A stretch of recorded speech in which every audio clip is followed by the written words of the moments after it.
After the elections of 2017, I was an ardent supporter of Raila Odinga. Now, when Raila Odinga was sworn in as the people's president, we still got along with Raila Odinga because we knew that something good might come out of that.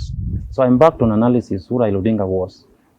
And being a Stalinist and a communist, I did a Marxist analysis of Raila Odinga, and I realized that Raila Odinga is a liberal. He's a social democrat and a liberal. A man who speaks to the masses with one mouth, trying to deceive them that they are pursuing the cause of liberation, and using the other mouth, he speaks to the oppressor. He negotiates and maintains peace with the oppressor. I'm the youngest person to ever contest for the position of Speaker of the Senate. So that is also unprecedented. I think that is, we are trying to break the glass ceiling for the youths. There is no position that the youth cannot seek in this country. We are not pursuing power through the ballot. We want to liberate this country from capitalism.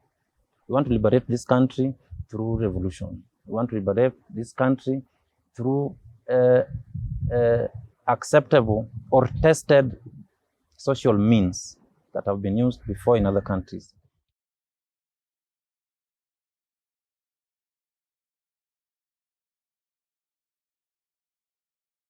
After the elections of 2017, I was an ardent supporter of Raila Odinga. Raila Odinga was then one of the leading presidential candidates in Kenya. He was contesting for the position of president of the Republic of Kenya.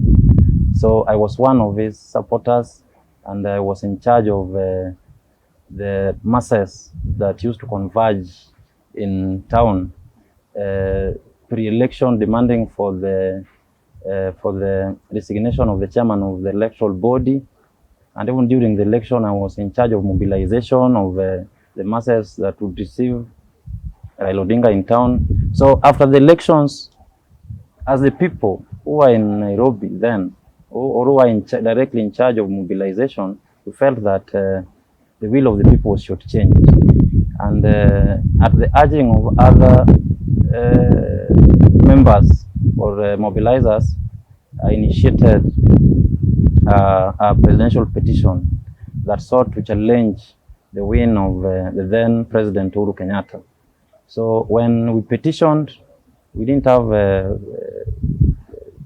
the financial wherewithal, so we decided to petition as paupers. Now, for the record, in the history of humanity, no other presidential election has ever been petitioned by paupers, by preparing a pauper's brief. It only happened once in the Roman Empire, when the province of Egypt petitioned the election of Catiline to the Senate. But it has never happened before. So this was a historical feat that we performed on behalf of mankind. Yes. So after that, it seems your petition was thrown out. It would be very unfair to say that our petition was thrown out, because we were allocated a judge who had the issues raised therein were heard before a judge, Jackton Ojwang, is a judge of the Supreme Court. And later on, all the other issues that could not be heard by a single judge were merged together with the other presidential petitions that had been filed then. So our petition, we are satisfied that our petition was heard at the Supreme Court to its fullest conclusion. Taking this petition to court, did it change your life in a way? Filing the petition in court, of course, changed my life immensely. First of all, the petition was one of a kind, and so many human rights activists used to pay me courtesy call at my residence, because they wanted to know the mechanism through which a pauper or a poor man or somebody else who cannot raise the required financial fees, court fees, could petition a presidential election. So I received so many public interest litigants. I received so many pro-democracy activists I received so many human rights activists, people who generally had an interest in pursuit of justice, but because of the financial encumbrances or hindrances, they could not pursue justice. And it also changed my life immensely because it is from then that I realized that supporting a presidential candidate who is not clear on his ideological position is like suicide, because most of my comrades who were in the streets gave their lives for the cause of Raila Odinga. But later on, I embarked on analysis of who Raila Odinga was after the petition, because I didn't see him take matters, grave matters then seriously. So I embarked on analysis who Raila Odinga was. And being a Stalinist and a communist, I did a Marxist analysis of Raila Odinga, and I realized that Raila Odinga is a liberal. He's a social democrat and a liberal. A man who speaks to the masses with one mouth, trying to deceive them that they're pursuing the cause of liberation, and using the other mouth, he speaks to the oppressor. He negotiates and maintains peace with the oppressor. And it is worth mentioning that it is the aftermath of my petition that Raila Odinga had a handshake with Uhuru Kenyatta.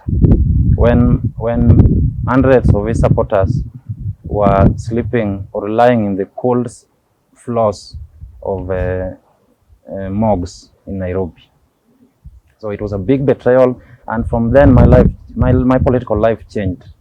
I realized that as a politician, you should be ideologically founded, and the masses must be conscious so that they know when the politician is betraying them or not betraying them. Henceforth, as long as democracy will exist, the only two petitions that challenged the elections of the head of a person who was pursuing absolute power or top leadership of the nation were only my petition and the one that was done in the Roman Empire. So it cemented my place in the history of humanity. You later again found yourself in the city hall politics. Yes. How did you get yourself there? Probably before I get into city hall politics, yes, it's worth mentioning that after our petition and after the handshake, there was the swearing in of Raila Odinga as the people's president. Yes. Now, when Raila Odinga was sworn in as the people's president, we still got along with Raila Odinga because we knew that something good might come out of that. But later on, when the handshake was going south and we realized that the interest of the people was not being taken care of, we petitioned the High Court of Kenya. And this is also unique because it is the first time in the history of humanity that a private citizen has petitioned law enforcement agencies at the Constitutional Court to institute criminal charges of treason against Raila Odinga. So it is us who petitioned the court so that the law enforcement agencies could institute criminal charges against Raila Odinga for committing the crime of treason. That is also unprecedented in the history of humanity. So from then, we got active in city politics, and I was affiliated to one Mike Mbuvi Sonko, who was the then governor of Nairobi County, because I sympathized with him when he was being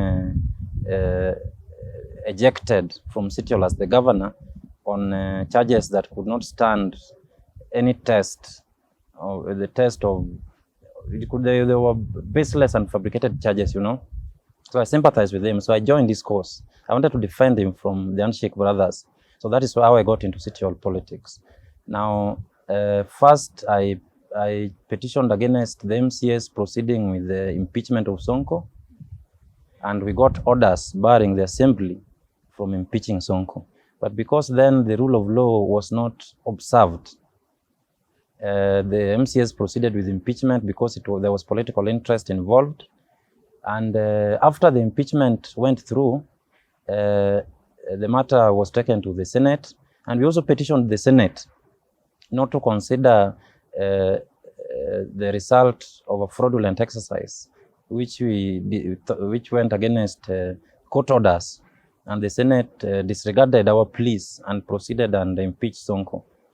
So it was from then that there was a leadership crisis in the county, just as we had predicted, and the speaker was supposed now, because there was no deputy governor, so the speaker was supposed to be the acting governor. So in short, the position of speaker was falling vacant. So because we have supporters and we have people who believe in us, they fronted our name so that we could contest, because they believe that we had the capacity to preside over proceedings in the assembly competently. So they supported us, and we fronted our names, and we contested for the position of the speaker until the last day when Sonko prevailed upon me to step down in favor of Benson Motora, because all of us were his allies, and we were pursuing the same goal of stability in the county. So I stepped down in favor of Benson Motora, and as you can recall, the results was overwhelming. Motora became the speaker. What was your place after Sonko was impeached at the City Hall? Immediately after Sonko was impeached from City Hall, I did not exit city politics. I continued advocating for proper governance, good governance. We used to petition a lot of matters in the assembly. We used to petition against a lot of unnecessary interferences from the Nairobi Metropolitan, it's called NMS, Nairobi Metropolitan Service, yeah, that was blatantly trampling upon the functions of the city, because they were not elected, they had no popular mandate. So there is no way they could purport to be representing the interest or acting in accordance with the views of the people. They never even held a single public participation. So we petitioned severally against NMS. So we continued being active in city politics and maintaining at the same time my friendship with Mike Sonko, because we had a personal relationship. There were times that Sonko also veered off. Were you people also advising him at times when he goes off-road? From what I remember, I don't remember any single day that Mike Movie Sonko deviated from the course of good governance. All through, Sonko was focused on delivering for the people of Nairobi, and we supported him throughout that until he stepped on the interest of the powers that be. And so if that is what we would term as deviating, then when Sonko reached out for my advice, I told him to take a firm stand against the powers that be. Because as you remember, Sonko was not even supported by the powers that be in his accession to power. He relied on the support of the popular masses. So if anything that he was doing was in the interest of the people, I told him to maintain his ground and not to bow down to any powers. And I'm glad that he didn't bow down through to the end. You've tried to get into the powers of the Senate by vying for the speakership. How did it go, and what was the motivation behind it? The position of the Speaker of the Senate is one of the most prestigious officers in the land. If you become the Speaker of the Senate, you are the fourth most powerful person in the land. That means, God forbid, if the President, the Deputy President, and the Speaker of the National Assembly were going somewhere in a joint plane, and there's a plane crash, God forbid, then it is me who would have been the president. When I sought that position, it was very clear. It was very clear in my mind that we wanted absolute power. We want supreme power. We don't want positions where you are beholden to anybody. When you go to the Senate, you are elected by independent senators, people who are conscious, people who have the mandate of the people. When they give you the mandate, you are not beholden to anybody except the senators and the people. So I didn't want any position that could put me into conflict with the so-called powers that be. That is number one. Number two, I came very close to winning the seat because out of the 7 candidates that expressed interest or that were validly nominated, I came second after Amason King. And another of my competitors, Kalonzo Musyoka, withdrew from the race. So I was the runners-up for the position of Speaker. I think that is also unprecedented because I'm the youngest person to ever contest for the position of Speaker of the Senate. So that is also unprecedented. I think we are trying to break the glass ceiling for the youths. There is no position that the youth cannot seek in this country. Yes. So you've also had ambitions of one day becoming the governor of Nairobi County. How are you planning to ensure that you win? I think, to be very candid, Yes. I wanted to be the governor of Nairobi 5 years ago. Then I was not ideologically established. But right now I am ideologically established, and I don't want to engage in an undefined course unconsciously. Pursuing politics as it is in Kenya today is very expensive, number one.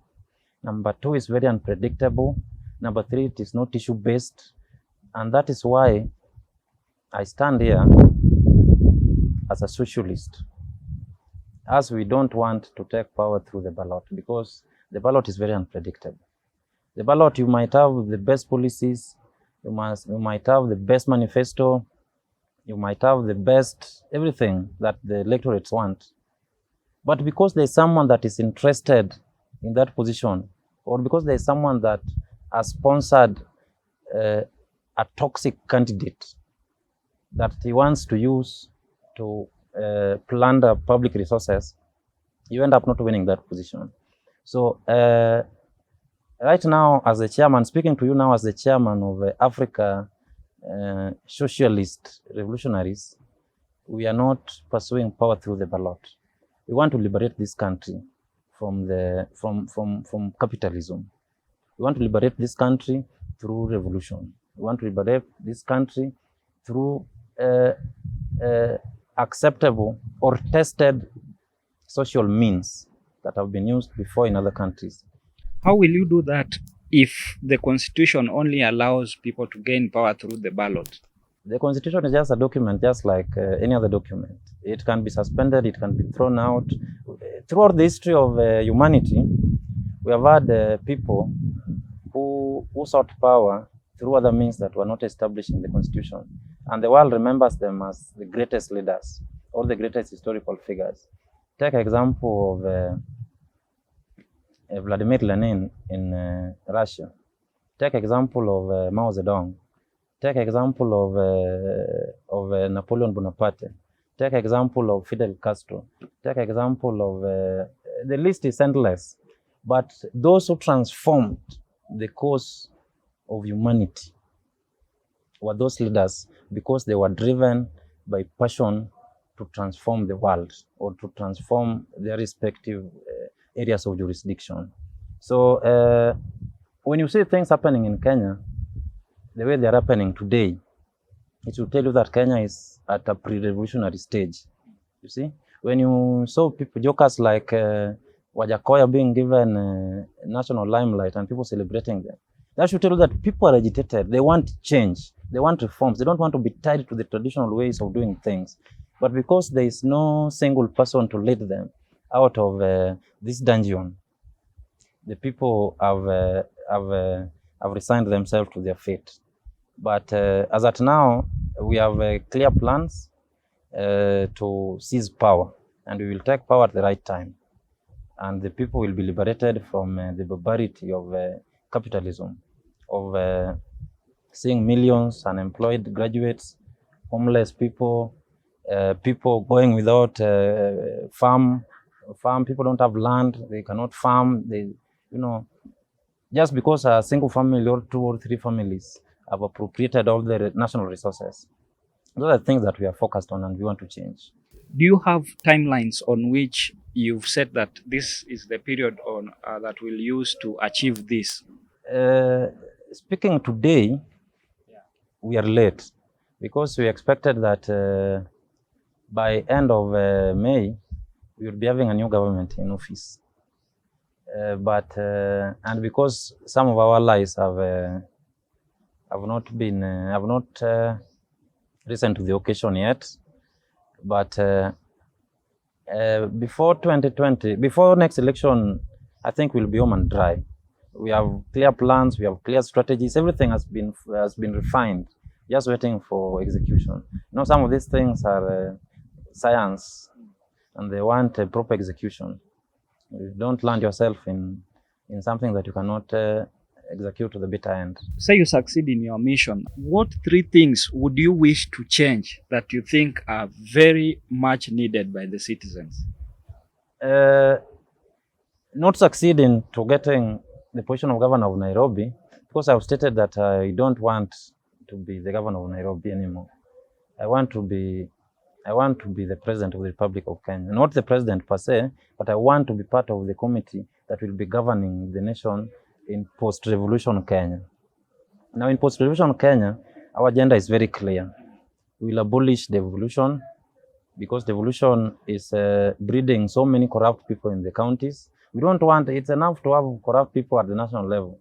We don't want to have many corrupt people at the counties, because money is devolved to the people on the ground. Then it is siphoned by the government to its relatives, because it's closer to them. It's siphoned to its relatives or to its allies. So corruption has been devolved.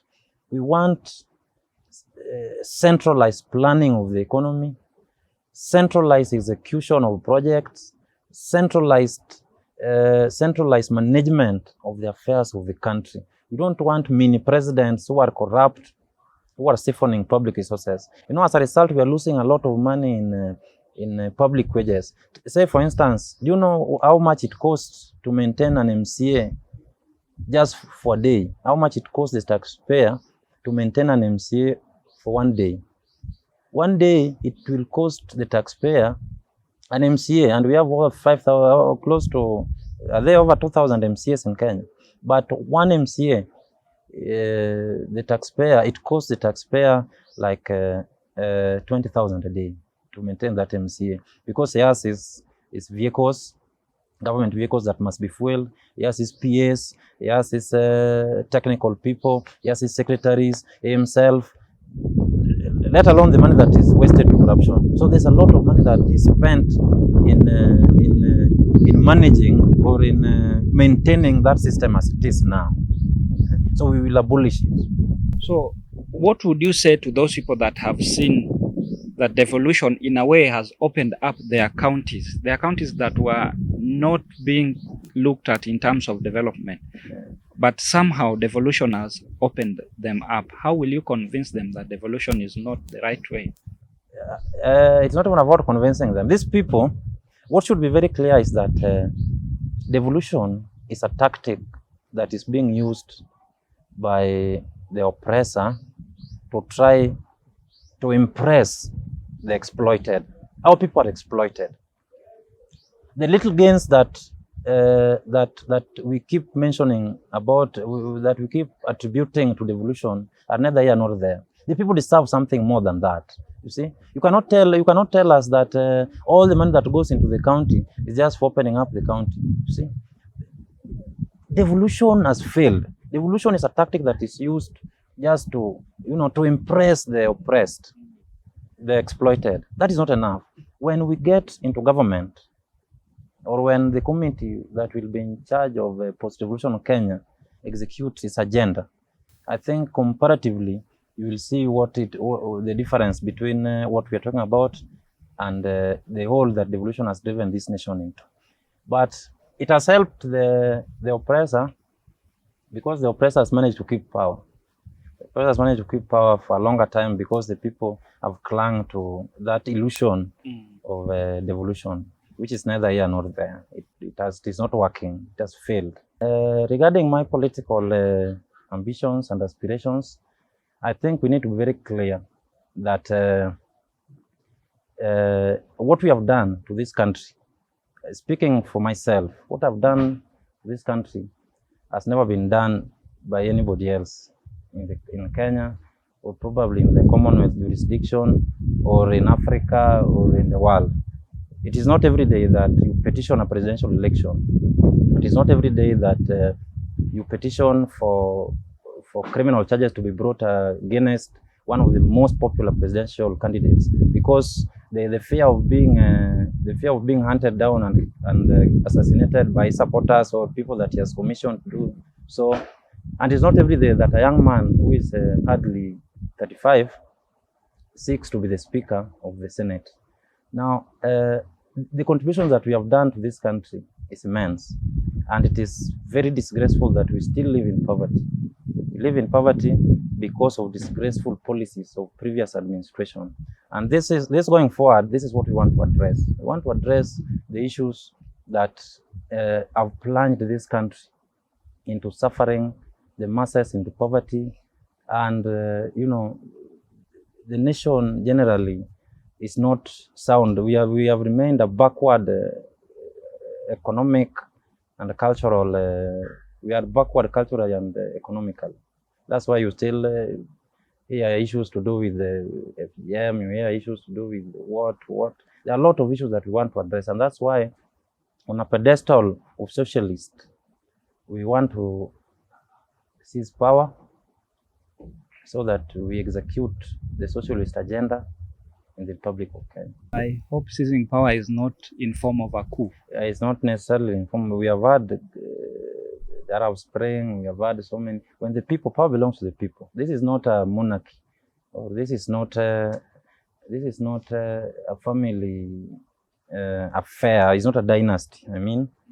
So the power belongs to the people. Sovereignty belongs to the people. It is properly articulated in Article 1. And it is the people who resolves to donate that power to their elected representatives. The people can say, no, this election cycle, we are not donating that power. You see? It is the people, it is a resolution of the people to donate power to leaders or to people who represent them in legislative assemblies or in executive. But a time has come, and behold, here is dawn, that the people need to say that we are not donating that power anymore. The people that we send to represent us are not executing the agenda that they are entrusted to, the mandate that we have entrusted them to. Now, taking advantage of that constitutional provision of people donating power, people recalling power, or people deciding to act on their own, it is clearly stipulated in Article 10 of the Constitution, national values, that Kenya is a democratic republic that is based on the following values. And one of those values is participation of the people. The people might decide to participate and exercise their power or sovereignty directly. And that is the provision that we will get hold of in the fullness of time. And we are not blind to the fact that we might receive opposition from the people who have hitherto benefited from that loose interpretation of sovereignty of the people.